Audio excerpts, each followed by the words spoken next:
Togo Info, le Togo à votre portée. 2019 indiquait que la composition de la Cour constitutionnelle est de 9 membres.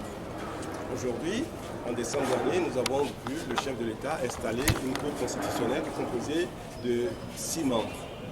Et cela est complètement anticonstitutionnel, c'est complètement illégal. Et donc, tous les actes que cette Cour constitutionnelle sera amenée à poser seront des actes complètement illégaux. Notamment, l'élection présidentielle à venir, eh bien, ce sera une élection complètement illégale, parce que c'est une Cour illégale qui va se prononcer sur cette élection. Donc, nous nous trouvons dans une situation d'exception constitutionnelle. On ne peut pas avancer, et quand c'est comme ça, la seule solution qui s'impose à tout le monde, c'est une transition pour que la machine politique puisse être lancée en mettant en plat toutes les difficultés qui existent aujourd'hui. Voilà pourquoi la transition s'impose à tout le monde. Comment est-ce que vous comptez lancer cette machine?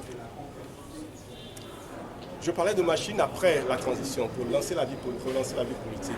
Mais vous voulez savoir comment est-ce que nous arrivons à une transition. Aujourd'hui, le gouvernement n'a aucune solution. Aucune autre solution pour régler la situation constitutionnelle qu'ils ont créée. Il n'y a aucune solution qui ne puisse passer par soit un accord politique, soit une transition. Et l'accord politique, ça fait des années et des années qu'on cherche à en avoir, on n'en a jamais eu. Eh bien, il faut qu'aujourd'hui, le gouvernement tire les conséquences de la situation qu'il a créée et qu'on aille à une transition qui s'impose à tout le monde. Monsieur Olympio, vous dites que le gouvernement n'a aucune solution, mais visiblement, rien ne pousse aussi le gouvernement. En tout cas, aucune force ne pousse le gouvernement à faire ce que vous voulez. Alors, si vous avez bien entendu ce que nous avons déclaré aujourd'hui, c'est l'appel de l'ensemble de nos concitoyens à rentrer dans notre creuset pour ensemble harmoniser la pression que nous allons exercer sur le régime. Ils ont créé une situation, nous devons les aider à sortir de cette situation-là. Et la manière de les aider, eh bien, c'est de les y amener par l'expression populaire, par la prise en compte de tout ce qui nous a manqué précédemment dans les luttes que nous avons menées, ce que nous appelons les facteurs de réussite. Et en tirant des enseignements de nos expériences passées, nous devons réorienter la lutte de manière à ce que celle-ci soit efficace. Pourquoi vous parlez de parodie d'élection? Comment vous qualifiez ça, vous? Vous savez, je pense que nous ne devons pas jouer sur ces termes-là. Tout le monde sait ce qui se passe au Togo.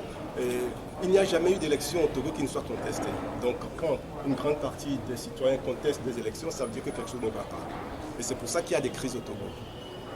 Première manifestation, quand? Nous n'avons pas beaucoup de temps, mais nous ne devons pas rentrer dans la précipitation. Et ce sont des choses qui doivent commencer à se voir très rapidement. Les choses, l'appel que nous avons lancé n'est pas un appel que nous avons lancé en nous réveillant un beau matin en disant tiens, le 8, on va lancer un appel. Et les leaders politiques et de la société civile se parlent et nous avons tous les mêmes préoccupations. Et aujourd'hui, l'appel est lancé. Attendez que dans les jours qui viennent, on puisse vous rappeler pour vous dire ok, ça y est, nous rentrons en action. Dans 3 semaines, la population togolaise est appelée à s'exprimer par les urnes. N'êtes-vous pas arrivé un peu en retard? Écoutez, si à la veille d'un événement, vous vous rendez compte que les conditions ne sont pas bonnes pour cet événement-là, vous l'arrêtez. Vous ne rentrez pas dans l'événement à risque en vous disant « Ah, de toute façon, c'est déjà la veille, on ne peut plus rien changer ». Non, le peuple togolais est en attente d'ailleurs que les leaders prennent leurs responsabilités. C'est vrai, nous avons tardé, nous avons traîné à prendre nos responsabilités. Aujourd'hui, je pense que tout le monde est contraint de faire ce qu'il faut pour que la machine qui va réorienter la lutte et qui va entraîner le peuple dans une action unitaire, eh bien, je pense que les conditions s'imposent à tout le monde. Monsieur Olympio, je vais...